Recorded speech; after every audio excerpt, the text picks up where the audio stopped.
ولا قوة إلا بالله العلي العظيم أعوذ بالله من الشيطان اللعين الرجيم بسم الله الرحمن الرحيم الحمد لله رب العالمين الصلاة والسلام على أشرف الأنبياء والمرسلين خاتم النبيين سيدنا ومولانا أبي القاسم محمد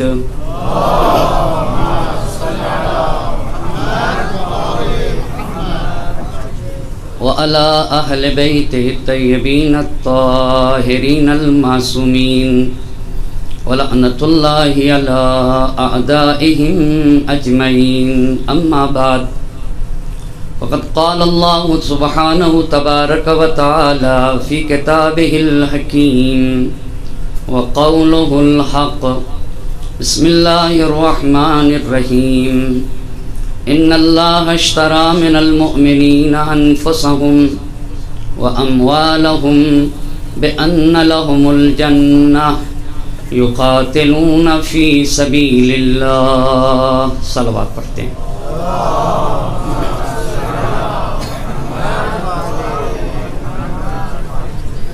عشر مجالس کی چھٹی گفتگو ہے اور عنوان گفتگو ہے کربلا گام بگام، جس پہ گفتگو کرنے کے لیے قرآن کریم کی جس آیے شریفہ کو سرنامہ سخن قرار دیا ہے اس میں اللہ کا ارشاد ہو رہا ہے ان اللہ اشتری من المؤمنین انفسهم واموالهم بان لهم الجنہ. اللہ نے صاحبان ایمان سے ان کے نفس اور مال کو خرید رکھا ہے، اس کے مقابل میں کہ اپنے نفس اور مال کو ہماری راہ میں دیتے ہیں اور ہم انہیں جنت دیں گے. یقاتلون فی سبیل اللہ، اور یہ صاحبان ایمان وہ ہیں جو راہ خدا میں جہاد کرتے ہیں.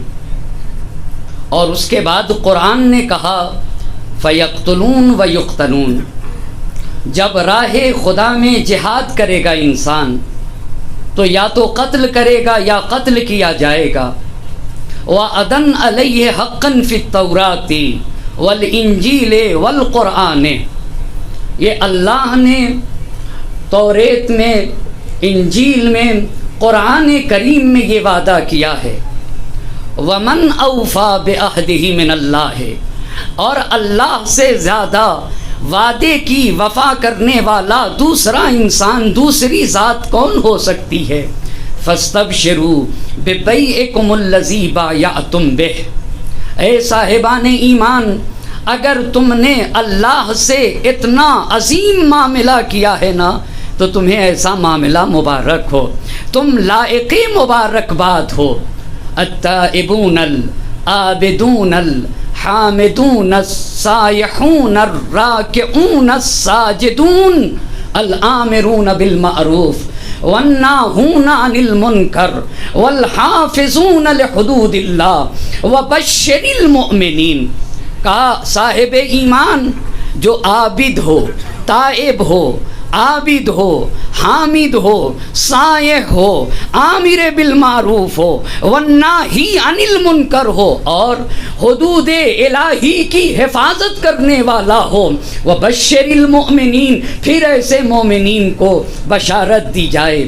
تو حسین کا کاروان عشق، جس کاروان عشق کے سالار کو حسین شہید کہا جاتا ہے، جب یہ کارواں مکے میں پہنچا اور مکے میں پہنچنے کے بعد جب اہل کوفہ کو یہ پتہ چلا، اب میں نے یہ فیصلہ کیا ہے کہ بغیر کسی تمہید کے آج اپنی بات جہاں کل چھوڑی تھی وہیں سے شروع کر دیا جائے. ایام اضحیٰ کی 6 تاریخ ہے اور کچھ ہی دن باقی رہے ہیں آپ کے خدمت میں اپنے معروضات کو عرض کرنے کے لیے، اسی لیے بغیر تمہید کے اپنی باتوں کو یہاں ہی سے جہاں سے کل چھوڑا تھا وہیں سے شروع کر دوں گا. تو جب کوفے والے کو پتہ چلا پہلی بات یہ پتہ چلی کہ امام حسین علیہ الصلاۃ والسلام نے یزید کی بیعت سے انکار کر دیا، یہ پہلی بات۔ دوسری بات یہ پتہ چلی کہ صرف انکار ہی نہیں کیا، انکار کر کے مدینہ سے مکہ مکرمہ چلے آئے۔ اور تیسری بات یہ پتہ چلی کہ کسی بھی صورت پہ حسین بیعت کرنے کے لیے تیار نہیں ہے، کہا اپنے خون کا قطرہ قطرہ حسین دے دیں گے مگر یزید کی بیعت نہ کریں گے۔ اہل کوفہ کو جب پتہ چلا تو سلیمان ابن سرد خزائی کے گھر میں جمع ہوئے۔ کل یہ عرض کر چکا، وہاں کا پہلا خط یہ تھا جس میں لکھنے والے سلیمان ابن سرد خزائی، مسیب ابن نجبہ اور رفاع ابن شداد، حبیب ابن مظاہر، یہ پہلے لوگ تھے جنہوں نے سب سے پہلا خط لکھا ہے۔ اس خط میں کیا تھا اس کا میں خلاصہ کروں۔ انہ لیس علینا امام فاقبل لعل اللہ ان یجمعنا بک علی الحق، ہمارا کوئی امام نہیں ہے ہمارے سر پہ، آپ تشریف لائیے، شاید آپ کے وجود کی برکت سے ہم حق پہ مجتمع ہو سکیں۔ میرے سوال کا اور میرے اس بات کو عرض کرنے کا مقصد یہ ہے کہ اس خط پہ سوچنے کی ضرورت ہے۔ اس خط پہ یہ کہا جا رہا ہے کہ ہمارا کوئی امام نہیں ہے، یعنی اس میں دوستی کی، اخلاص کی اور اس بات کی بو آ رہی ہے کہ ہدایت کی خواہش کی جا رہی ہے۔ اس خط میں اخلاص کا تذکرہ ہے، دوستی کا تذکرہ ہے، اور ساتھ ساتھ یہ کہا جا رہا ہے کہ ہمارے لیے کوئی امام نہیں، اگر آپ آ جائیں تو ہمیں امید ہے کہ ہم آپ کے ذریعے سے ایک دل ہو سکیں اور حق پہ جمع ہو سکیں۔ یہ پہلا خط تھا۔ لیکن اس کے بعد جو دوسرا خط ہے جس کے لیے تاریخ نے ارشاد شیخ مفید رحمۃ اللہ علیہ نے لکھا ہے کہ 150 خط، اور یہ 150 خط کیسے تھے؟ جس کے اوپر 1 کی، 2 کی، 3 کی، 4 لوگوں کی دستخط موجود تھی۔ اس کو لے کر کون چلا ہے؟ 150 خط جس پہ 1 کی، 2 کی، 3 کی، 4 کی دستخطیں۔ اس پہ قیس ابن مصہر سیداوی، عمارہ بن عبید سلولی اور تیسری فرد عبد الرحمن ابن عبداللہ ابن قدن ارحبی، یہ 3 لوگ لے کر آئے تھے۔ اس کے بعد پھر 2 دن کے بعد یہ خط، ایک اور خط لکھا گیا۔ اس خط کو توجہ کرنے کی ضرورت ہے۔ اس خط کے یہ الفاظ تھے، ان الناس ینتظرونک، اس پہ بھی غور کرنے کی ضرورت ہے۔ آقا لوگ آپ کا انتظار کر رہے ہیں۔ بھئی پہلے خط میں کیا لکھا تھا؟ اِنَّهُ لَيْسَ عَلَيْنَا إِمَامٌ فَأَقْبِلْ لَعَلَّ اللَّهَ أَن يَجْمَعَنَا بِكَ عَلَى الْحَقِّ، یہ پہلا خط۔ دوسرے خط پہ کیا لکھا ہوا ہے؟ اِنَّ النَّاسَ يَنْتَظِرُونَكَ، لوگ آپ کا انتظار کر رہے ہیں۔ لَا أَرَايَ لَهُمْ فِي غَيْرِكَ، آپ کے سوا کسی اور پہ، کسی اور کی امامت کو قبول کرنے والے نہیں ہیں۔ یہ دوسرا خط ہے۔ لیکن ذرا تیسرے خط کو غور سے پڑھنے کی ضرورت ہے۔ خط کے ذریعے سے خط بھیجنے والے کی ذہنیت کا بھی اندازہ لگے گا، اور اس تیسرے خط سے خوب اندازہ ہو رہا ہے کہ ان کو مکتوب الیہ کی، یعنی سید الشہداء کی ذرہ برابر معرفت نہ تھی۔ یہ جو تیسرا خط تھا، بھائی امام علی مقام جس نے یہ کہا تھا کہ میری نگاہ میں یزید کی حکومت، یزید کا تخت و تاج پوری دنیا، ایک امام علی مقام نے کہا تھا لمازہ کی حیثیت رکھتی ہے، اس تنکے کی حیثیت ہے جو دانت میں، اس ریزہ جو دانت میں پھنس جائے۔ الا حر یدعو ہذہ اللمازۃ لاہلھا، کیا تم میں کوئی آزاد نہیں جو اس لمازے کو، یعنی یزید کا تخت و تاج، یزید کی حکومت، یزید کی دنیا حسین کی نگاہ میں اس ریزے جیسی ہے تو دانت میں پھنسا ہوا کرتا ہے۔ تو اب یہ جو تیسرا گروہ تھا، یہ جتنے تھے علماء نے لکھا اکثر اس میں سے حسین کو قتل کرنے کے لیے آ گئے۔ انہوں نے لکھا کیا تھا؟ ان کے خط میں ہر جگہ دنیا کی بو آ رہی ہے۔ آپ یہ بتائیے، پہلا جملہ اس خط میں تھا اخضر الجناب، کھیتیاں لہلہا رہی ہیں، اس کا مطلب یہ ہے کہ یہ اپنی ذہنیت کو بتا رہے ہیں، خط نہیں لکھ رہے ہیں، اپنی ذہنیت کا پتہ بتا رہے ہیں کہ ہماری ذہنیت مکمل مادی ذہنیت ہے،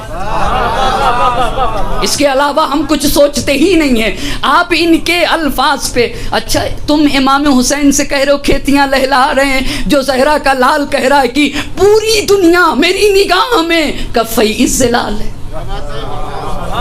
فیض زلال کا سائے کی طرح ہے۔ اس حسین سے تم کہہ رہے ہو کھیتیاں لہلا رہی ہیں، جو کہہ رہا ہے لمازے کی طرح ہے، اس سے کہہ رہے ہو کہ تالاب لبریز ہو چکے ہیں، جو کہہ رہا ہے کہ تنکے کی طرح ہے پوری دنیا، تم اس سے کہہ رہے ہو۔ اس کا مطلب یہ ہے کہ تم مذاق طبیعت حسینی سے بالکل اجنبی ہو، تمہیں ذرہ برابر حسین کی معرفت نہیں۔ انہوں نے کہا اخضر الجناب عینات الثمار تمت الجمام، تالاب لبریز ہو چکے ہیں، درختوں میں پھل ثمر رسیدہ ہو چکے ہیں۔ اس کا مطلب یہ ہے کہ انہیں بالکل امام عالی مقام سے ذرہ برابر ان کو معرفت نہ تھی، تو انہوں نے لکھا کیوں؟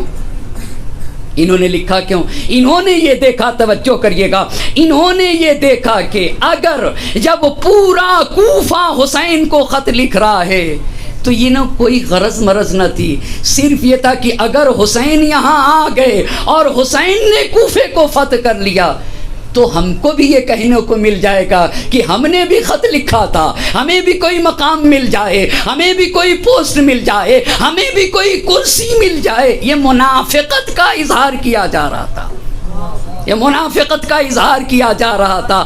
اب جب اتنے خط آ گئے جس کے اوپر بتایا نا 150 تو لکھا ہے ارشاد شیخ مفید نے، سید ابن طاؤس رحمۃ اللہ علیہ نے لکھا ہے 12,000 خطوط، اور بعض مورخین نے لکھا ہے کہ تمہار بھیجے گئے امام علی مقام کو، جس پہ سے ایک ایک تمہار پہ 600 لوگوں کے خط، 600 لوگوں کے دستخط کیے ہوئے تھے۔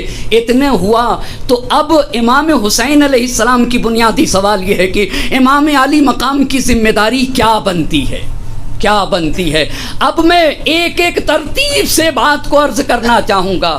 مدینے میں جب ولید نے بلایا تو امام علی مقام نے انکار کر دیا بیعت سے، اور جب دباؤ ڈالا گیا مدینہ منورہ میں تو انکار کر کے سید الشہداء مدینے سے نکل گئے۔ تو اب مدینے میں تو رکنا ممکن نہیں، ایک ایک بات پہ غور کریے گا، مدینے میں امام حسین کا رکنا ممکن نہیں۔ مکے کی کیا صورتحال ہے بتایا۔ محمد حنفیہ سے میرے امام نے کیا کہا تھا، یا اخی قد خفت ان یغتالنی یزید ابن معاویہ بالحرم، بھائی مجھے یقینی خوف ہے کہ یزید ابن معاویہ مجھے حرم میں قتل کر دے گا۔ یہ تو اپنے بھائی محمد حنفیہ سے کہا، اور جب فرزدق نے امام علی مقام سے کہا ما اعجلک عن الحج، ما اعجلک عن الحج، آقا اتنی جلدی کس بات کی تھی؟ جہاں آپ 4 مہینے کچھ دن رکے تھے، 2 دن اور رک جاتے، 2 دن اور رک جاتے۔ آپ کو تو عبادت سے عشق ہے، 2 دن اور رک جاتے سید الشہداء۔ ما اعجلک عن الحج، حج جیسی عظیم عبادت، جس نے 22 حج پیدل کیے ہونا، جو عاشق حج ہو، جس کو حج سے عشق ہو، 2 دن بچے چھوڑ کر چلا جا رہا ہے۔ ہماری جانیں قربان ہو زہرا کے لال پہ، ما اعجلک عن الحج۔ تو میرے امام نے کہا اے فرزدق لو لم اعجل لاخذت، لو لم اعجل لاخذت، اگر میں جلدی نہ کرتا، اس کا مطلب یہ ہے کہ مکے سے حسین کا نکلنا ناگہانی طور پہ تھا، ناگہانی طور کے اوپر، لو لم عاجل لاخذت، اگر میں نہ نکلتا تو مجھے گرفتار کر لیا جاتا۔ اتنی بات تو یہ لکھی۔ تیسری بات آپ کی خدمت میں عرض کرتا ہوں، آپ ارشاد شیخ مفید اٹھا کر اسے ضرور دیکھیے گا۔ مسلم ابن عقیل نے، بحث کس کے اوپر ہو رہی ہے، آخر اب امام علی مقام اتنے خط آ گئے، کریں تو کیا کریں؟ مدینہ رک نہیں سکتے تو مکے میں رک جاتے، مکے میں بھی نہیں رک سکتے، کیوں؟ اس کی صورتحال آپ کی خدمت میں، یزید ابن معاویہ حرم میں قتل کر دے گا، لو لم عاجل خیستو، اگر میں جلدی نہ کروں تو مجھے گرفتار کر لیا جائے گا۔ دو باتیں۔ تیسری بات ارشاد شیخ مفید سے نقل کرنا چاہوں گا، تیسری بات، سے شنبے کو مسلم ابن عقیل نے 8 ذی الحجہ کو کوفے میں قیام کیا ہے، اور 9 ذی الحجہ کو چہار شنبے کا دن تھا جب مسلم ابن عقیل کی شہادت ہوئی۔ امام حسین علیہ السلام کس دن نکلے ہیں؟ کس دن نکلے ہیں؟ 8 کو نکلے ہیں نا، 8 کو مکہ، یعنی جس دن مسلم ابن عقیل نے کوفے میں قیام کیا ہے اس دن زہرا کے لال نے مکہ چھوڑا ہے، مکہ چھوڑا ہے۔ اچھا 4 مہینہ کچھ دن مکے میں رہے ہیں، بصرے کے کچھ لوگ آ گئے، حجاز کے کچھ لوگ آ گئے، اب جب جانے لگے امام حسین مکہ چھوڑ کے، اصل بات کو کیوں نہیں امام مکے میں رک جاتے؟ آپ کو امن و امان کی جگہ ہے، جان بچ جائے گی۔ ایک صلوات پڑھ دیجئے بر محمد اور آل محمد۔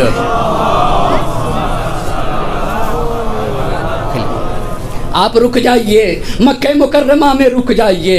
اب امام علی مقام نے ارشاد شیخ مفید سے اس بات کو نقل کر رہا ہوں، لکھا ارشاد شیخ مفید نے جب عراق کی طرف نکلنا چاہا تو امام علی مقام نے خانہ کعبہ کا طواف کیا، طواف کرنے کے بعد سعی کی صفا و مروہ کے درمیان، اور اس عمل کے بعد اپنا احرام اتار دیا، اور وہاں کے اوپر یہ الفاظ ہیں، یہ مکمل ایک بحث ہے کہ آیا عمرہ مفردہ کا احرام باندھا تھا یا نہیں، عمرہ تمتع کے لیے احرام باندھا تھا، حج تمتع تھا، آیا حج کو عمرہ مفردہ میں بدلا ہے؟ اگر اس کو جاننا ہے نا تو مقتل جامع کی پہلی جلد میں مکمل بحث کی گئی ہے، وہاں کے اوپر علماء کی بھی باتیں کی گئی کہ یہ کون سا مسئلہ تھا، میں اس کو یہاں کے اوپر نہیں چھیڑ سکتا ہوں، بات طولانی ہو جائے گی، مگر شیخ مفید علی اللہ مقامہ نے یہ بات لکھی ہے کہ روانہ ہو رہے تھے تو کعبے کا طواف کیا، صفا و مروہ کی تہی سعی کی، احرام اتار دیا، احرام اتارنے کے بعد پھر یہ جملہ لکھتے ہیں حج کو عمرے میں بدل دیا۔ کیوں؟ اس لیے کہ جب انسان کو یقین ہو کہ وہ حج مکمل نہیں کر سکتا، اس لیے امام کو یقین تھا کہ میں حج مکمل نہیں کر سکتا ہوں۔ کیوں یقین تھا؟ اب اس جملے کو آپ کی خدمت میں عرض کرنا چاہتا ہوں۔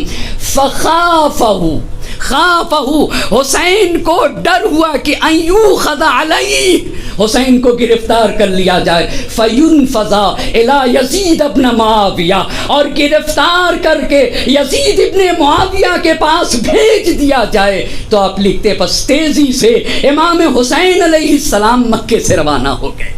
اس کا مطلب یہ ہوا کہ اب اتنے 12,000 خط آ گئے سید ابن طاؤس کے مطابق، 150 خط جس کے اوپر 4 لوگوں کی دستخطیں موجود تھیں ارشاد مفید کے مطابق، اور تبری کے مطابق 53 خط تھے، اور اسی طریقے سے دیگر لوگوں کے مطابق کی تومار آئے تھے جس کے اوپر 600 لوگوں کی دستخطیں موجود تھیں۔ خوب اب حسین کیا کریں؟ مکے میں مدینے میں رک نہیں سکتے، مکے میں رک نہیں سکتے۔ تیسری بات عرب کا، سرزمین عرب کا سب سے آباد ترین خطہ کون؟ سب سے آباد ترین خطہ کا، سرزمین عرب کا سب سے آباد خطہ عراق، اور عراق میں بھی سب سے مین جگہ کوفہ، اور وہاں سے اتنے خط آ چکے ہیں پورا کوفہ۔ یہ اور بات ہے، ابھی عرض کروں گا، کل میں نے عرض کیا تھا یہ نیتیں کیسی تھیں جو لکھ رہے تھے، میں ترتیب سے 2 منٹ میں اپنی بات کو عرض کرتا چلوں۔ کیا کوفے والے سب کے سب امام علی مقام کو حقیقی امام جانتے تھے؟ نہیں عزیزان محترم، کچھ لوگوں کو فکر یہ تھی کہ شام میں کیوں مرکز خلافت رہے، کوفہ مرکز خلافت رہنا چاہیے، یہ پہلی فکر تھی۔ کچھ لوگ ابن زیاد کے خوف سے ڈرے ہوئے تھے، زیاد ابن ابی کا خوف تھا۔ جب زیاد ابن ابی کی بات آئی تو اس جملے کو عرض کرنا چلوں گا، کان زیاد اول من شدد امر السلطان واکد الملک لمعاویہ، یہ زیاد ابن ابی تھا جس نے معاویہ کی حکومت کو مضبوط کیا۔ جرد سیفہ، اپنی تلوار کھول دی، واخذ بالظنہ، تہمت اور گمان کی بنیاد پر تاریخ نے لکھا ہے زیاد ابن ابی ایک زمانے تک کوفے کے خون بہائے گئے ہیں، صرف زن کی بنیاد پر ہاتھ و پیر کاٹ کے سولی پہ چڑھا دیے جاتے تھے۔ اخذ بالظن عاقب علی الشبہ، ایک شبہ کی بنیاد پر شک ہو جائے نا تو زیاد ابن ابی اس کو عقاب کرنے لگتا تھا۔ یخافہ الناس خوفا شدیدا، یہ عبید اللہ ابن زیاد کو بیٹھانے کا یہ بھی مسئلہ تھا، ایک نفسیاتی مسئلہ تھا، چونکہ زیاد ابن ابی سے پورا کوفہ ڈرا ہوا تھا۔ تو یہ دو باتیں ہوئی، خوف طاری تھا ان کے اوپر۔ تیسری بات علامہ نقن رحمۃ اللہ علیہ نے لکھی ہے، ہر آدمی یہ سمجھے گا، کہاں محبت تھوڑی تھی ان کو، یہ سمجھتے تھے کہ یزید جیسا بد کردار سے تو بہت اچھا ہے فاطمۃ الزہرا سلام اللہ علیہا کا لال حسین۔ یہ تین باتیں۔ چوتھی بات کیا تھی؟ کچھ ہی خاص ہی مخلص تھے جنہوں نے وہ پہلا خط لکھا تھا، ایک صلوات پڑھیں بر محمد اور آل محمد۔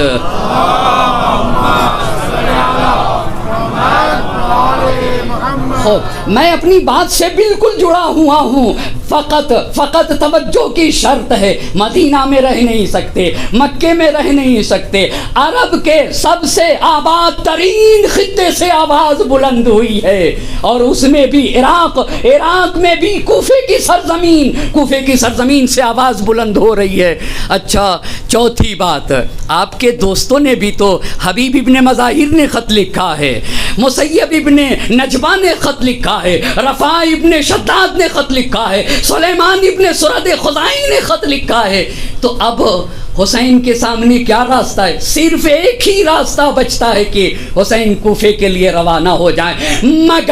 مگر حسین کسے کہا جاتا ہے؟ کتنی تدبیر اختیار کی ہے زہرا کے لال نے کوفہ جانے کے لیے۔ کوفے جانے کے لیے خط آ گئے، مگر جو سیاسی اعتبار سے، اجتماعی دید کے اعتبار سے، جو تقوی کے اعتبار سے، جو پرہیزگاری کے اعتبار سے، جو ذہانت کے اعتبار سے، جو سیاست کے اعتبار سے میرا مورد اعتماد ہوگا، جو صاحب ایمان ہوگا، جو خود میرا خون ہوگا، ہمارے خون سے ہوگا، اس کا انتخاب کیا۔ یہاں کے اوپر مسئلہ آتا ہے سفیر حسینی کے انتخاب کا، جسے ہم اور آپ مسلم ابن عقیل کہتے ہیں۔ اچھا، اب انتخاب کا مسئلہ آئے گا، کیوں؟ کوفے کے جا کے حالات کا اندازہ لگانا ہوگا، ان کے ہاں کتنی سچائی پائی جاتی ہے، اہل کوفہ کے ہاں کتنی صداقت پائی جاتی ہے۔ تو اس کے لیے تو مورد اعتماد ہی شخص چاہیے نا، مسلم ابن عقیل کا انتخاب ہوتا ہے۔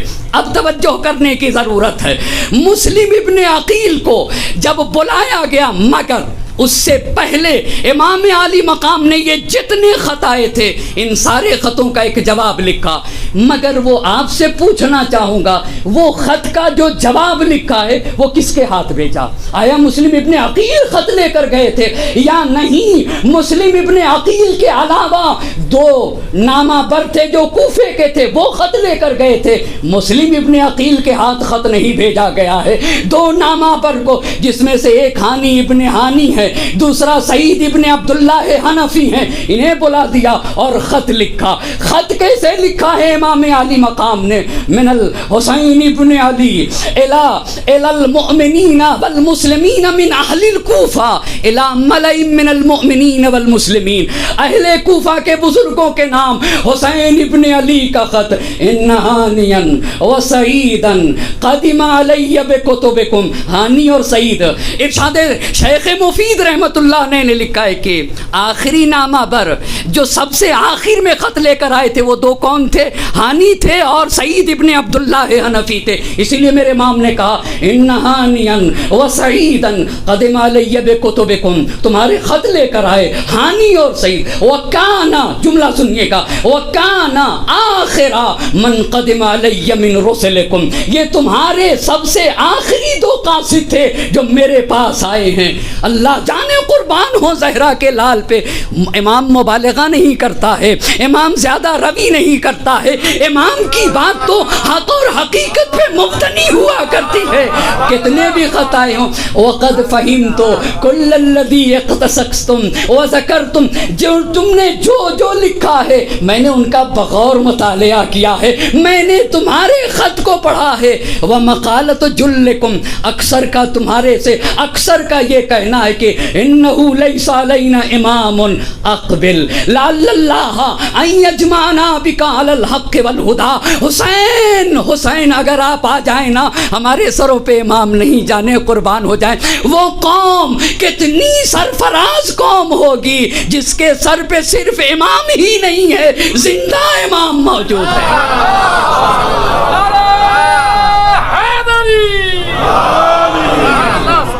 کتنے قابل افتخار کی بات ہے، کتنے فرق و فخر کی بات ہے. زندہ امام جو قوم رکھے نا اسے شیعہ حیدر کرار کہا جاتا ہے. جس کا امام زندہ ہو، جس کا رہنما زندہ ہو، جس کا راستہ دکھانے والا زندہ ہو. انہو لیس علینا امام اقبل لعل اللہ ان یجمعنا بک علی الحق والہدی. یہ لکھا تھا نا، امام نے کہا تھا. تم میں سے اکثر کی باتیں یہ تھیں. وقد بعثت الیکم، اب ارشاد شیخ مفید سے اس عبارت کو نقل کر رہا ہوں. وقد بعثت الیکم، ماضی کا صیغہ استعمال کیا. یہ نہیں کہا بھیج رہا ہوں، میں نے بھیج دیا. یہ کیوں کہا؟ یہ کیوں کہا؟ جیسے بالکل ایسے ہی ہے نا، ایسے ہی ہے. نماز قائم نہیں ہوئی، ہم کہتے قد قامت الصلاۃ، قائم ہو چکی. قد قامت الصلاۃ، نماز قائم ہو چکی. کہاں ابھی قائم ہوئی؟ ابھی تو آپ قد قامت الصلاۃ کہہ رہے ہیں. ابھی تکبیرۃ الاحرام کہاں کا؟ اور آپ کہہ رہے ہیں قد قامت الصلاۃ. عربی کا قاعدہ ہے نا، جو امر آئندہ متحقق الوقوع ہو، جس کا واقع ہونا یقینی ہو، جس کا واقع ہونا یقینی ہو، واقع ہونا یقینی ہو. ایک مثال دوں نا، مثال کے طور پر امتحان ہو رہا تھا، میں پرچہ لکھ کے آ گیا اور ابھی رزلٹ نکلا نہیں. کہنے لگا پاس ہو گیا، پاس ہو گیا، پاس ہو گیا. یہ کیسے آپ نے کہہ دیا پاس ہو گیا؟ کیونکہ مجھے معلوم ہے سوال کے جواب صحیح لکھے ہیں. چونکہ پاس ہونا یقینی تھا اس لیے میں نے کہہ دیا پاس ہو گیا. کہا قد بعثت الیکم، اسی لیے زہرا کے لال نے کہا بھیج دیا میں نے. قد بعثت الیکم اخی، اخی، اخ کا اضافہ یا متکلم کی طرف، یہ بھی خود ایک تلطف کے اوپر دلیل ہے. قد بعث الیکم، قد بعثت الیکم اخی وابن امی وثقتی من اہل بیتی. وثقتی، آپ کو پتا ہے جس پہ امام معصوم اعتماد کرے اسے مسلم ابن عقیل کہا جاتا ہے.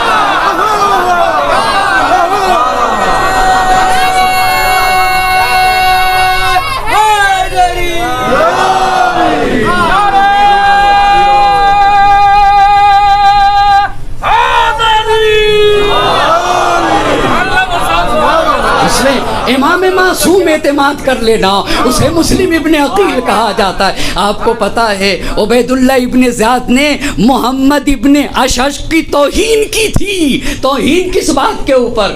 کہا کتنا ناکارہ انسان ہے یہ محمد ابن اشعث. کون ہے یہ؟ ہر فرد قبیح اور خبیث انسان ہے. جودھا کا بھائی تو ہے، بھئی جودھا کا بھائی تو ہے.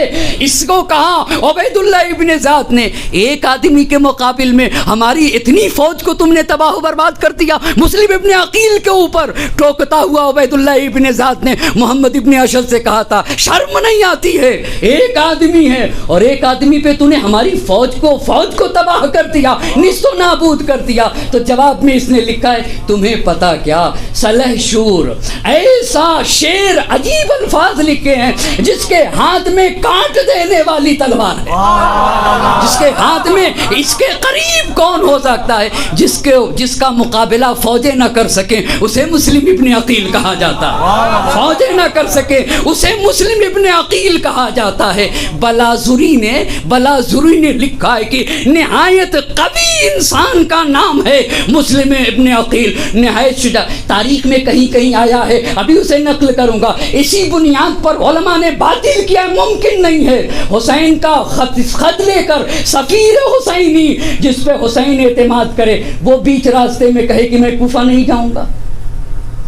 کا ممکن نہیں ہے، رد کیا ہے. اس بات کو بھی مقتل جامع میں بڑے پیارے انداز سے، البتہ پاورقی میں یہ بات آپ کو ملے گی وہاں کے اوپر خوب اچھی طرح سے جواب دیا ہے کہ یہ بات تاریخ نے لکھ تو دیا ہے، مگر ادھر حسین نے کہا ہے کہ ثقتی من اہل بیتی، یہ بات اس سے ٹکرا رہی ہے، اسی لیے میرے استاد نے کہا تاریخ پڑھا کرو، مقتل پڑھا کرو، جو کچھ بھی پڑھا کرو، ہمارا ایک ملاک ہے، جب تک عصمت سے بات ٹکرائے نا تب تک لیا جائے گا، تب تک لیا جائے گا، تب تک لیا جائے گا، تم کتنی ہی اعتبار کے مالک کیوں نہ ہو، مگر اگر تمہاری بات عصمت سے ٹکرا گئی تو تمہاری بات کی کوئی ویلو نہیں، کوئی ویلو نہیں ہو سکتی ہے، تم چاہے کتنے بڑے ہی رائٹر کیوں نہ ہو جاؤ۔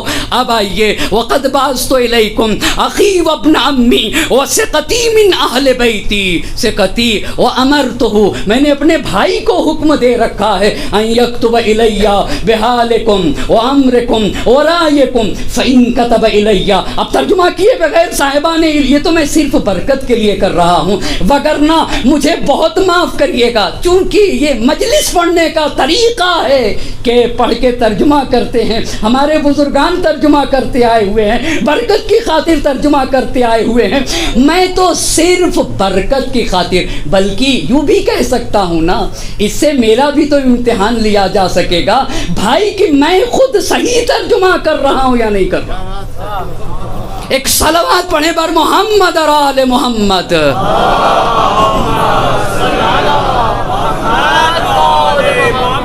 قد بعثت الیکم اخی، قد، آپ دیکھیں گھڑی بہت تیز بھاگتی ہے، میں اس پہ دیکھ کے ڈرنے لگتا ہوں کہ اب وقت ہی ختم ہو چکا ہے، ایک اور صلوات پڑھیں بر محمد اور آل محمد۔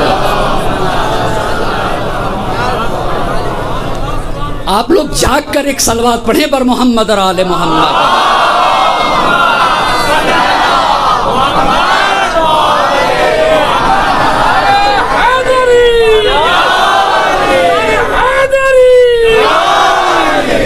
قد بعثت الیکم اخی وابن عمی، میرے چچا کے بیٹے ہیں، جانے قربان ہو جائے، میرا بھائی، میرے چچا کا بیٹا، وثقتی من اہل بیتی، میرے گھر کے وہ فرد ہے جس پر میں اعتماد کرتا ہوں، جانے قربان ہو۔ اگر انہوں نے لکھ دیا، اللہ اللہ، اگر انہوں نے لکھ دیا قد اجتمع رائے ملیکم وذوی الفضل والحجا منکم علی ما قدمت علیہ بہی رسولکم، جو تمہارے نامہ پر جن جن باتوں کو لے کر آئے ہیں، اگر میرے بھائی نے جانے کے بعد لکھ دیا کہ اس میں سچائی پائی جاتی ہے، اقدم علیکم وشیکن انشاءاللہ، تو میں ان قریب روانہ ہو جاؤں گا تمہاری طرف۔ لیکن اتنی بات سنتے جانا، امام کہتے کسے ہیں، رہبر کہتے کسے ہیں، رہنما کہتے کسے ہیں؟ جو اللہ کا نمائندہ ہوتا ہے اسے کون وہ ہوتا ہے؟ فَلَأَمْرِي مَلْ إِمَامُ إِلَّا الْعَامِلُ بِالْكِتَابِ وَالْآخِذُ بِالْقِسْطِ وَالدَّائِنُ بِالْحَقِّ وَالْحَابِسُ نَفْسَهُ عَلَى ذَاتِ اللَّهِ، پہچان لینا۔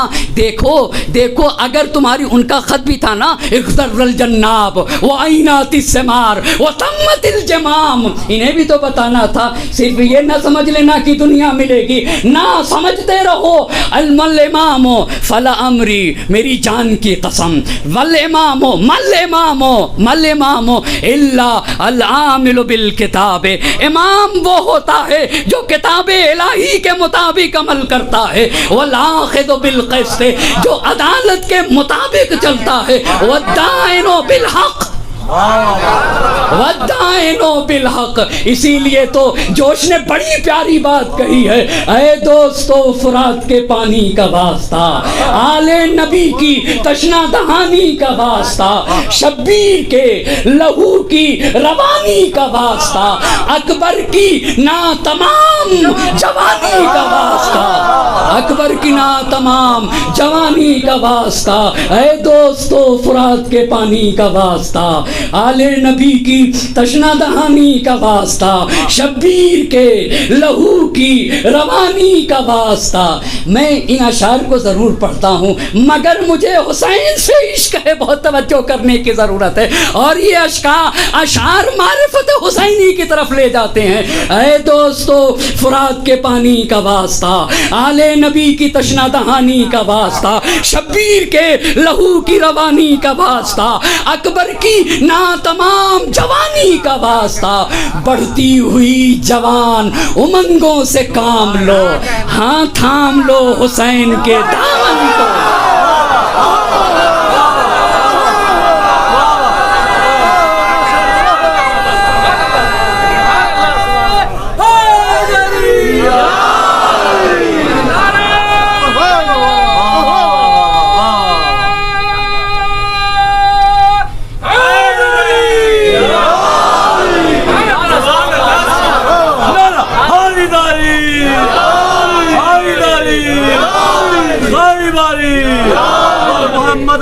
محمد صلوات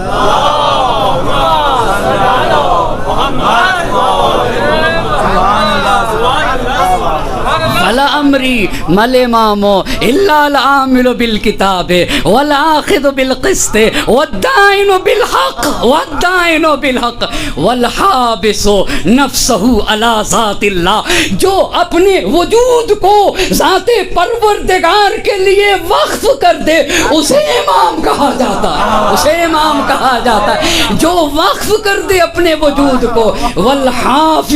والحابس نفسہ علی ذات اللہ ہے، جو اپنے وجود کو ذات پروردگار کے لیے وقف کر دے اسے امام کہا جاتا ہے۔ خط لکھ دیا میرے امام نے۔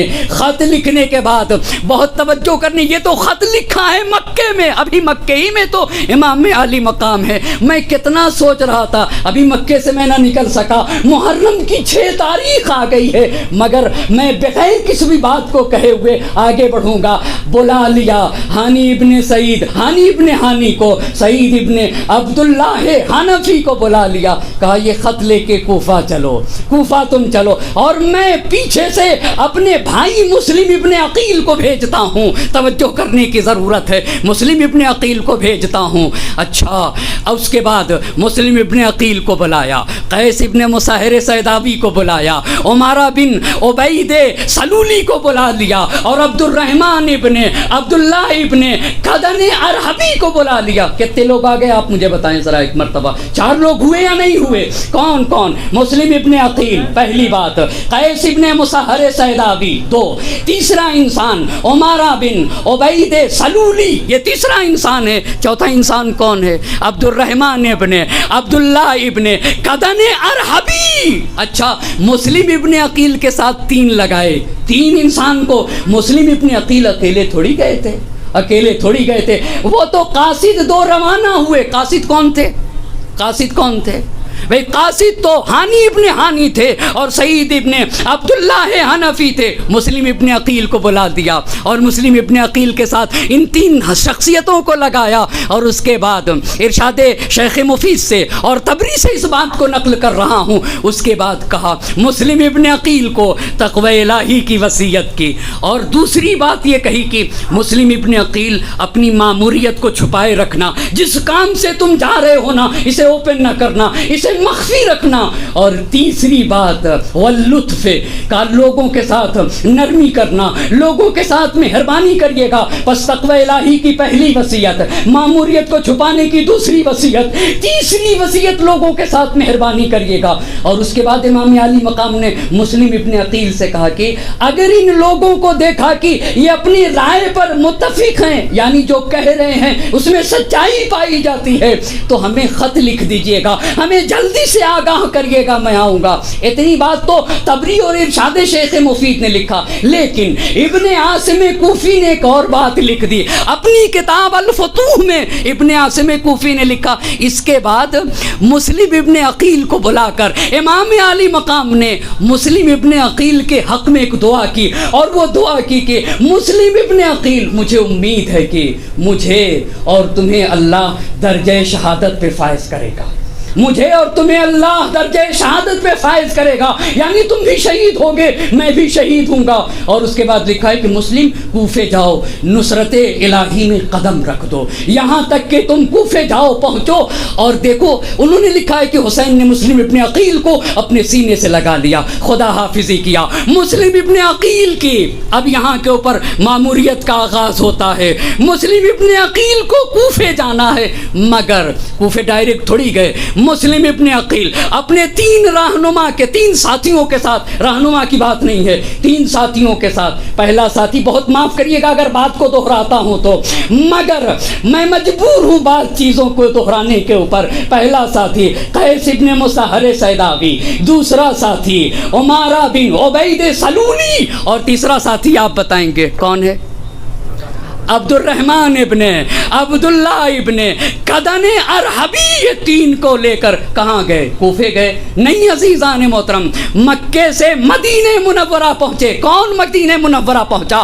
مسلم ابن عقیل۔ مسلم ابن عقیل اپنے 3 ساتھیوں کے ساتھ مسجد النبی میں آئے، نماز ادا کی، نماز ادا کرنے کے بعد اپنے عزیز و اقارب کے گھر گئے، ان سے ملنے کے بعد قبیلہ قیس سے 2 رہنما لیے، 2 رہنما لیے، اور ان 2 رہنما کو جو راستہ بتاتے تھے لے کے چلے۔ مگر سوال یہ ہے کہ یہ جو 2 رہنما تھے یہ کیوں راستے میں مر گئے؟ کیوں دنیا سے چلے گئے؟ کیوں انتقال کر گئے؟ یہ سوچنے کی بات ہے، یہ سوچنے کی بات ہے۔ اب تاریخ نے لکھا ہے کہ یہ جو 2 رہنما تھے نا، ادھر امام نے یہ کہا تھا نا کہ بھئی ماموریت پتہ نہ چلنے پائے۔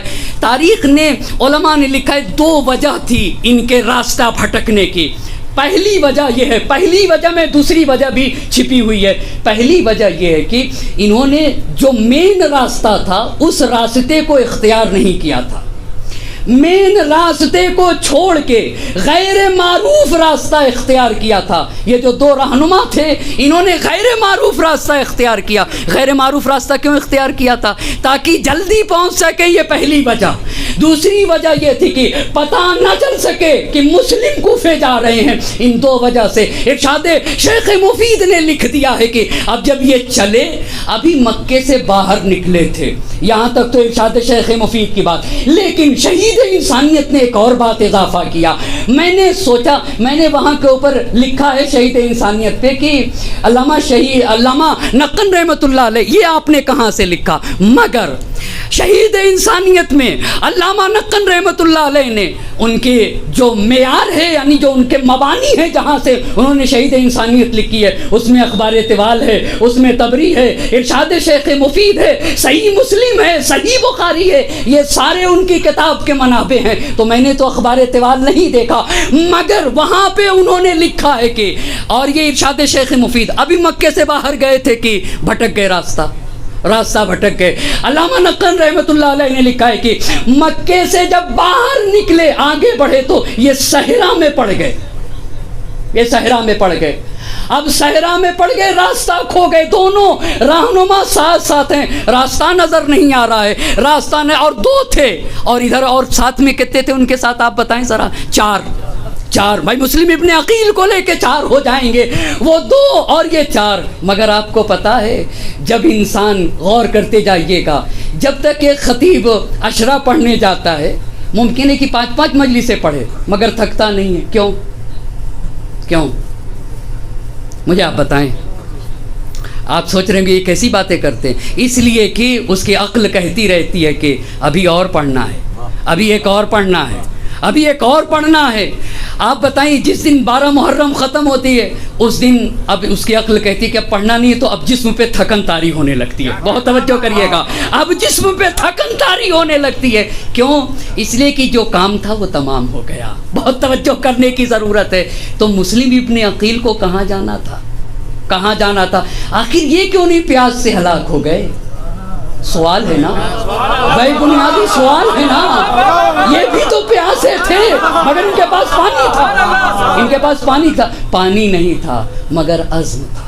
توجہ کرنے کے پانی نہیں تھا، خدا کی قسم، صرف روحی جذبہ لیے ہوئے تھے، صرف روحی جذبہ ان کے ہاں سے باتیں قدم رکھے ہوئے تھا، مگر نہیں ان کے پاس پانی نہ تھا۔ اب جب وہ صحرا میں پڑے تو جاں بلب ہوئے، تشنگی کا اتنا غلبہ ہوا کہ وہ چل نہ سکتے تھے، مگر ایسی جگہ وہ گرے اور تاریخ نے لکھا ہے کہ وہیں کے اوپر انتقال کر گئے۔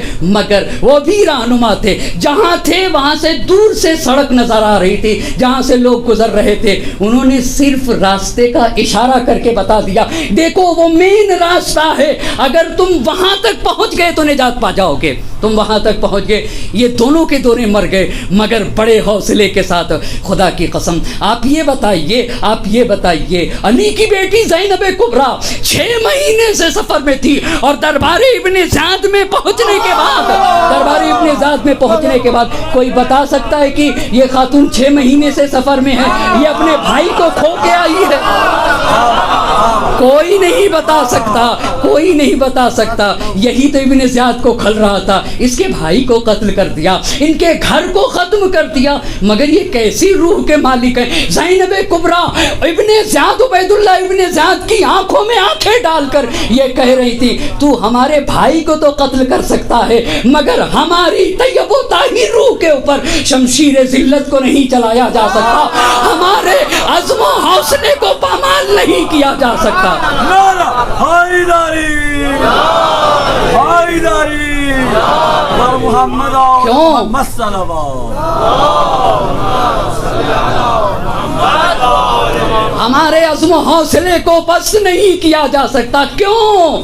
ہیہات من الذلہ کا پیغام لے کے چلی تھی، تو وہاں بعد شہادت حسین ہیہات من الذلہ کا جو پیغام لے کے چلے، تو ایک طرف زینب کبریٰ، ام کلثوم، سکینہ بنت الحسین، سید سجاد، مگر جو دیباچے کربلا ہے یہ بھی تو کون سا پیغام لے کر جا رہا تھا کوفے کے لیے؟ ہیہات من الذلہ الا وان الدعی یا ابن الدعی قد رکزنی بین اثنتین بین الذلۃ والذلہ ہیہات من الذلہ یا باللہ ذلک لنا ورسولہ والمؤمنون وحجور طہرت وجدود تابت۔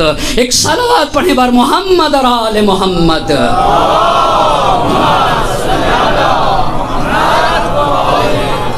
لے کے چلے۔ اب جب وہ دو انتقال کر گئے، مگر مسلم ابن عقیل اور ان کے 3 ساتھی چلتے گئے۔ ایک مسافت طے کرنے کے بعد ایک جگہ کے اوپر پہنچے جو قبیلے خبیت کی جگہ تھی، وہاں کے اوپر ایک چشمہ تھا، وہاں پر یہیں پہ تاریخ نے لکھا ہے، توجہ کریے گا، یہیں پہ تاریخ نے لکھا ہے کہ مسلم ابن عقیل نے امام حسین کو خط لکھ دیا، لکھا ہے تاریخ نے، سب نے اس کو باطل کیا ہے۔ ہو ہی نہیں سکتا کہ مسلم ابن عقیل کہیں کہ میں امید ہار چکا ہوں، نا امید ہو چکا ہوں، حسین مجھے معاف کر دیجئے، کوفے کسی اور کو بھیج دیجئے۔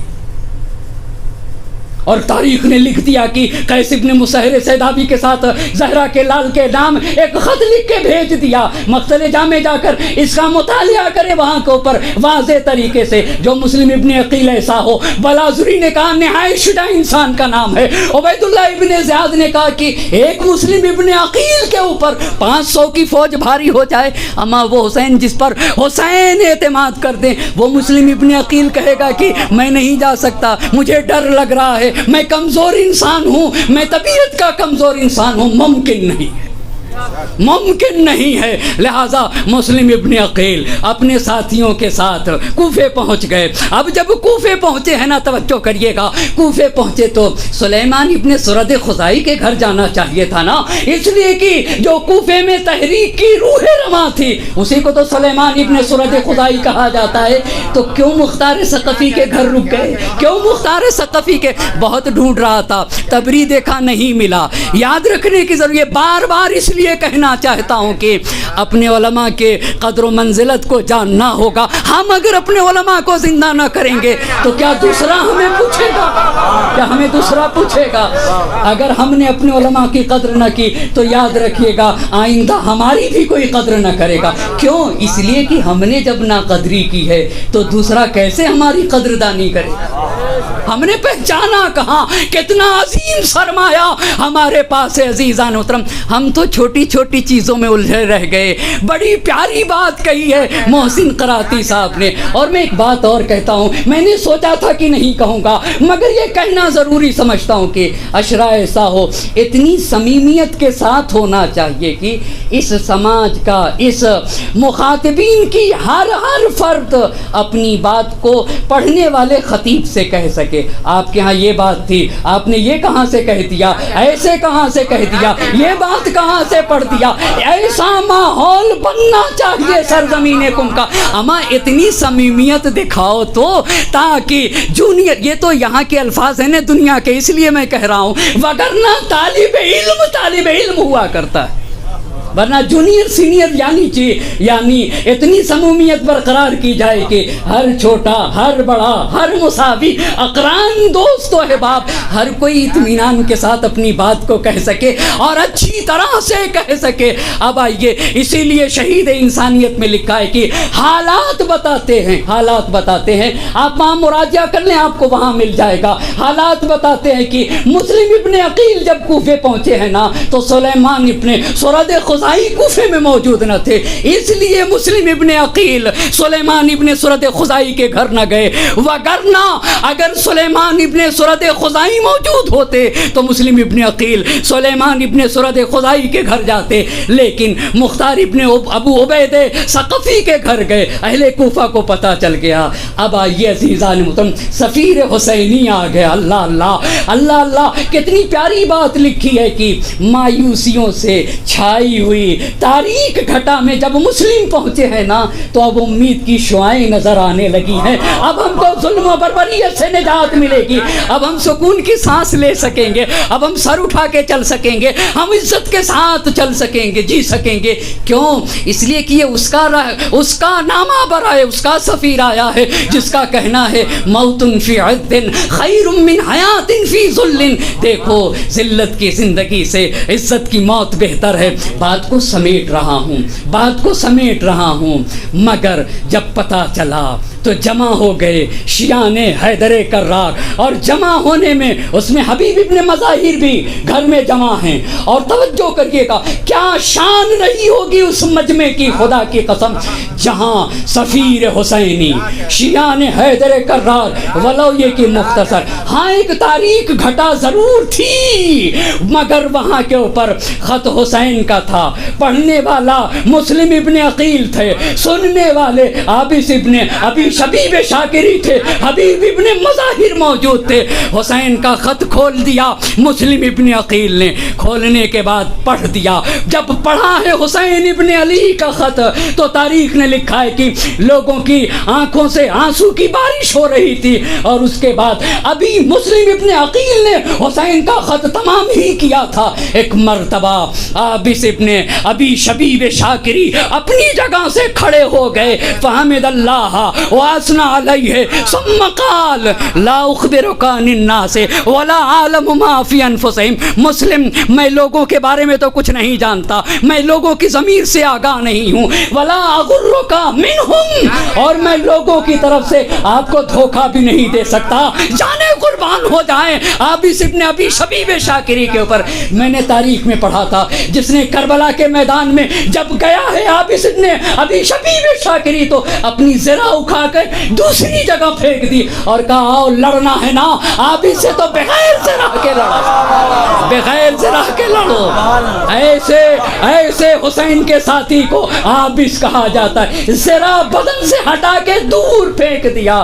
عابس سے مقابلہ کرنا ہے, حسین کا ایک ننھا ساتھی, حسین کا ایک چھوٹا صحابی. حسین کے صحابی ایسے ہوتے ہیں, ہماری جانیں قربان ہو جائیں. حیف جس قوم کا سلطان ہو ایسا انسان, وہ رہے خستہ پریشان معطل حیران, نہ شرر بار ترنگی نہ دہکتے ارماں, جس کی آنکھیں فقط آباد ہوں سینے ویراں, جرأت و ہمت و ایثار و وفا کچھ بھی نہیں, ذکر مولا پہ کراہوں کے سوا کچھ بھی نہیں. زندگی شعلے جب والا ہے گلزار نہیں, موت کا گھاٹ ہے یہ مصر کا بازار نہیں, موت کا گھاٹ ہے یہ مصر کا بازار نہیں. اپنے آقا کی تاسی پہ جو تیار نہیں, زندہ رہنے کا وہ انسان سزاوار نہیں, زندہ رہنے کا وہ انسان سزاوار نہیں. جو حسینی بھی ہو اور موت سے بھی ڈرتا ہے, ہاں وہ توہین حسین ابن علی کرتا ہے. ہاں وہ توہین حسین ابن علی کرتا ہے. کتنا پیارا خیمہ حسینی ہے. خدا کی قسم ہمیں بھی وہی رمق اصحاب حسینی، ایمان اصحاب حسینی، جذبہ اصحاب حسینی، عشق و ولائے اصحاب حسینی ہمیں بھی ان دنوں میں اگر مل جائیں تو یقیناً ہماری دنیا بھی سنور جائے گی اور ہمارا عقبہ بھی سنور جائے گا. مگر ضرورت ہے ایمان اصحاب حسینی کے، عشق و ولائے اصحاب حسینی کے، طہارت و پاکیزگی اصحاب حسینی کے، عزم و ثبات و استقلال اصحاب حسینی کے. فوراً آپ اس کھڑے ہو گئے. مگر مسلم ابن عقیل میں آپ کو کہنا چاہوں گا لأحدثنک اما انا موطن نفسی علیہ، میں جو کرنا چاہتا ہوں میں اپنی بات آپ سے کہنا چاہتا ہوں. لأجیبنکم اذا دعوتم، جہاں آپ بلا دیں گے میں جانے کے لیے تیار ہوں، میں جانے کے لیے تیار ہوں. وَلَأُقَاتِلَنَّكُمْ وَلَأُقَاتِلَنَّ مَعَكُمْ عَدُوَّكُمْ. مسلم ابن عقیل ہم آپ کے ساتھ رہ کے اپنی جان کا نذرانہ پیش کرنا چاہتے ہیں ہم. اور پھر آخر میں عابس ابن ابی شبیب شاکری نے کہا لا اريد بذلك الا ما كان عند اللہ. مسلم ابن عقیل میں صرف اور صرف اس کام کے عوض میں اپنے اللہ کی رضا کا طالب ہوں. مجھے کچھ نہیں چاہیے، میں تو حسین کی نصرت کروں گا. آپ کی نصرت اس لیے کرنا چاہتا ہوں کہ اس میں رضا لا اريد بذلك الا ما كان عند اللہ، رضائے پروردگار کے لیے، رضائے پروردگار کے لیے. حبیب کھڑے ہو گئے، حبیب کھڑے ہونے کے بعد کا لقد قضیت ما فی نفسک بواجز من القول. آپ اس مختصر الفاظ میں تم نے بڑی باتیں کہہ دی، مختصر الفاظ میں بڑی باتیں کہہ دی. اور پھر حبیب ابن مظاہر نے کہا ثم قال انا واللہ الذی لا الہ الا ہو، خدائے وحدہ لا شریک کی قسم میرا بھی وہی کہنا ہے جو عابس کا کہنا ہے. میرا بھی وہی کہنا ہے جو عابس کا کہنا ہے. پھر کیا کیا جائے، توجہ کرنے کی ضرورت ہے. چھوڑ رہا ہوں یہی کے اوپر. مسلم ابن عقیل نیمہ ماہ رمضان میں نکلے تھے مکہ مکرمہ سے. 5 شوال کو پہنچے تھے کوفے میں، اور 5 شوال کو کوفے میں پہنچے ہیں، اور 9 ذی الحجہ کو مسلم ابن عقیل کی شہادت ہے. تقریباً 64 دن رہے ہیں، 64 دن. اور پھر اپنی شہادت سے 27 دن پہلے یعنی 36 دن رہ کے کوفے میں تحقیق کی ہے، پھر حسین کو خط لکھا ہے. کوئی ایسے تھوڑی کہ پہنچتے ہی 4 دن میں امام علی مقام کے لیے خط لکھ دیا ہو کہ آپ آ جائیے، آپ آ جائیے. کتنے بصیر انسان کو مسلم کہا جاتا ہے، کتنے بصیر انسان کو مسلم کہا جاتا ہے. یہ کربلا ہے جو لوگوں کی آنکھیں کھولنا سکھائے. کربلا سے انسان کو بصیرت سیکھتے ہیں، کربلا سے انسان کو بینائی ملتی ہے. اپنی شہادت سے 27 دن یہ مورخین کے اقوال ہیں، اور وہ بھی یہ تو اللہ کا لطف رہا ہے. جہاں تک ہو سکتا تھا اور جہاں تک ہو سکتا ہے، مجھے ایک چھوٹے سے طالب علم کو جہاں تک میری توانائی کام کرتی ہے کوشش کرتا ہوں کہ ہر بات کو اس کے اصلی منبع سے پڑھ دوں. آپ یہ بتائیے، آپ انصاف سے بتائیے، کیا قم میں اس کی اسی کی ضرورت ہے؟ اب اصلی منبع کے علاوہ بات ملے گی کہاں آپ کو؟ اس سے اوپر دوسری بات کون کہہ سکتا ہے؟ کہیں بھی نہیں سکتا ہے نا. آپ اصل بات لا کے پیش کرو. اصلی منابع میں اصل بات کیا ہے؟ جہاں کے اوپر بس ختم ہے، حرف آخر ہے. ایک طالب علم کو کوشش کرنا چاہیے اپنی تمام کے مطابق کہ بھائی اس مسئلے میں حرف آخر کیا ہے، اسے پیش کر دیا جائے. بس زحمت تمام کر رہا ہوں، لکھ دیا. مگر خط لکھا ہے تو ایک استعارہ استعمال کیا، ان الرائد لا یکذب اہلہ کا سفیر اپنے گھر والے کے ساتھ جھوٹ نہیں بولتا. اللہ اللہ. حسین کو خط لکھ دیا ہے مسلم ابن عقیل نے. ایک سفیر اپنے خاندان کے ساتھ جھوٹ نہیں بولتا. حسین قد بایعنی من اہل الکوفۃ 18,000 18,000 لوگوں نے بیعت کر لیا. اللہ اللہ. کوفے میں مسلم کے ہاتھوں پہ 18,000. 12,000 مرج الذہب نے لکھا, 18,000 ارشاد شیخ مفید نے لکھا, 25,000 اخبار طوال نے لکھا ہے, 40,000 ابن نما نے مسیر الاحزان میں لکھ دیا. 12,000 18,000 25,000 40,000 لوگوں نے مسلم ابن عقیل کے ہاتھوں پہ بیعت کر لی. اب ایسی صورت میں مسلم ابن عقیل کوفے کے رہنے والے نہ تھے کیا؟ کوفے کے رہنے والے تھے. مسلم ابن عقیل تو مدینے کے رہنے والے تھے. کوفہ مسلم کا وطن نہ تھا, تو مسلم کی جتنی ذمہ داری تھی اتنے دن تک 37 دن تک کوفے میں چھان بین کیا. مگر کیا پتا تھا کیسے کیسے لوگ ان خط لکھنے والوں میں چھپے ہوئے تھے. مسلم نے لکھ دیا ان الرائد لا یکذب اہلہ, جھوٹ نہیں بولتا. حسین 18,000 کے لوگوں نے بیعت کر لیا, 18,000 لوگوں نے بیعت کر لیا. فاقبل, تشریف لے آئیے. فإن الناس كلهم معك, سارا کوفہ آپ کے ساتھ ہے, سارا کوفہ آپ کے ساتھ ہے. لا رأی لهم فی آل بنی امیہ, فی آل معاویہ سے ان کو کوئی لگاؤ نہیں ہے. بس عزیزان محترم, حسین کا قافلہ آگے بڑھ رہا تھا. محرم کی 6 تاریخ ہے.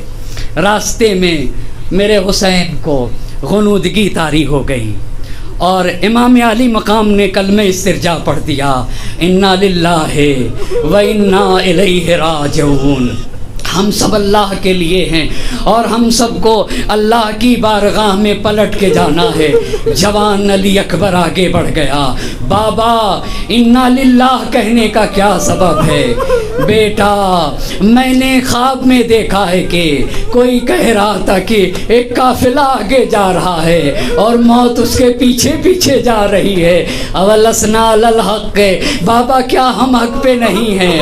بیٹا اگر ہم حق پہ نہ ہوں گے تو کون حق پہ ہوگا؟ اجرکم اللہ, سن نہ سکو گے. کیا میدان میں حسین کو اس کا غم تھا کہ میرا بیٹا اکبر جا رہا ہے؟ عزیزان محترم, اہل قلم نے لکھا ہے کہ حسین کو اس کا غم نہ تھا میرا بیٹا علی اکبر جا رہا ہے, اس کا غم نہ تھا. حسین بہت کچھ کہہ سکتے تھے, میری ضعیفی کا سہارا جا رہا ہے, میرے نور کا نظر کا نور جا رہا ہے, میری گھر کی رونق جا رہی ہے, ماں کے ڈھارس جا رہی ہے. مگر کربلا کے میدان میں زہرا کے لال نے کچھ بھی نہ کہا. مختل نے لکھا ہے جب سارے اصحاب حسین پہ کام آ گئے, لم یبق معہ الا اہل بیت, جب حسین کے گھر والے بچے تو ایک مرتبہ حسین کے کڑیل جوان شبیہ پیغمبر, کیسی حسین کو محبت تھی اکبر سے. حسین چھوٹے تھے نا تو حسین نانا کے سینے سے لگ جاتے تھے, کبھی دوش پیغمبر پہ بیٹھتے تھے. اللہ کے نبی حسین کے رخسار کا بوسہ دیتے تھے, اپنی زبان چسا چسا کے حسین کو پالا تھا. جب نبی کی شہادت ہوئی نا 11 ہجری میں تو حسین کو اپنے نانا کی محبت ستاتی تھی. ہائے میرا نانا مجھے اپنے سینے سے لگاتے تھے, مجھے اپنے دوش کے اوپر بیٹھاتے تھے. مگر جب حسین کے یہاں علی اکبر کی ولادت ہوئی نا تو حسین کو سہارا ملا, میرا بیٹا تو شبیہ نبی گرامی ہے. اب جب بھی امام علی مقام کو رسول اللہ کی محبت ستاتی تھی نا اپنے اکبر کو دیکھ لیا کرتے تھے. میرا اکبر تو میرے نانا سے مشابہت رکھتا ہے. اجرکم اللہ, اللہ کسی غم میں نہ رلائے. اسی لیے میرا اکبر تو شبیہ پیغمبر ہے, میرا اکبر تو میرے نانا کی تصویر. میرا اکبر شبیہ رسول، اسی لیے امام نے نہیں کہا میرے بڑھاپے کا سہارا جا رہا ہے، ارے اپنی ماں کی ڈھارس جا رہا ہے، نہیں کہا امام نے میرا کڑیل جوان جا رہا ہے، اگر کہا تو مقتل نے لکھا ہے ارخائی نہیں وہ بکا، آنکھوں میں آنسو بھر گئے، حسین رونے لگے، رفع شیبتہ نحو السماء، آسمان کی طرف بلند کیا، اللہم شہاد، اے میرے اللہ ارے گواہ رہنا، اجرکم اللہ، اللہ کسی غم میں نہ رلائے سوائے غم سید الشہداء کے، اے میرے اللہ ارے وہ جا رہا ہے جو نانا سے گفتار میں مشابہ تھا، سیرت میں مشابہ تھا، اے اللہ ارے جب میں نانا کی زیارت کرنا چاہتا تھا اپنے اکبر کو دیکھ لیتا تھا، اجرکم اللہ، اللہ کسی غم میں نہ رلائے سوائے غم سید الشہداء کے، علی اکبر آ کے کھڑے ہوئے، مقتل کے الفاظ ہیں، بڑی سے بڑی احتیاط برتی ہے علی اکبر کی رخصتی میں، بڑی خصوصیات کا احترام اور خیال کیا ہے زہرا کے لال نے، اللہ اللہ کسی کے ساتھ ایسا نہ کیا جیسا علی اکبر کے ساتھ کیا ہے، اجرکم اللہ، استاذنا، علی اکبر نے اجازت مانگی، فاذنا، اجازت تو دے دیا مگر مقتل کے الفاظ ہیں، پیچھے پیچھے چلنے لگے، پیچھے پیچھے چلنے لگے، دیر تک علی اکبر کے پیچھے پیچھے چلے، اجرکم اللہ، اکبر جا رہا ہے، شبیہ مصطفیٰ جا رہا ہے، میرے نانا کی سیرت جا رہی ہے، علی اکبر نے کہا بابا آپ نے تو رخصت کر دیا، اجرکم اللہ، اللہ کسی غم میں نہ رلائے، امام سے کہہ رہے تھے بابا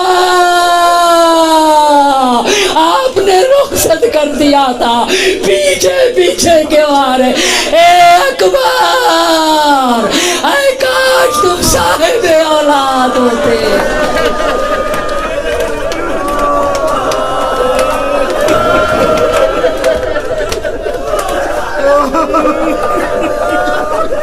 اے کاش تم صاحب اولاد ہوتے، اے کاش بوڑھا باپ مقتل نے لکھا ہے دیر تک پیچھے چلتا رہا، اے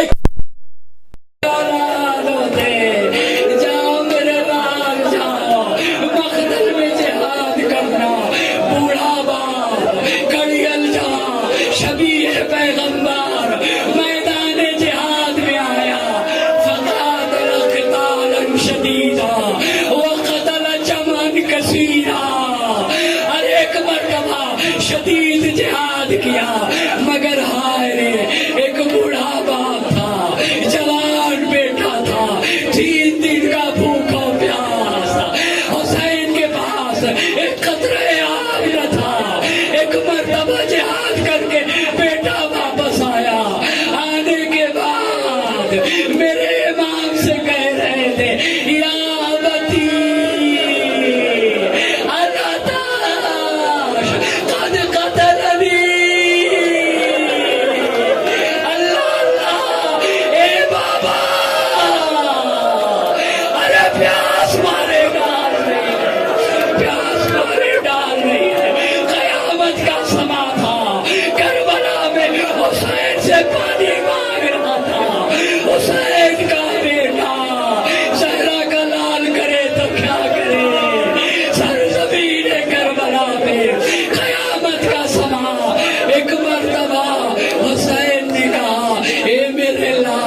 کہ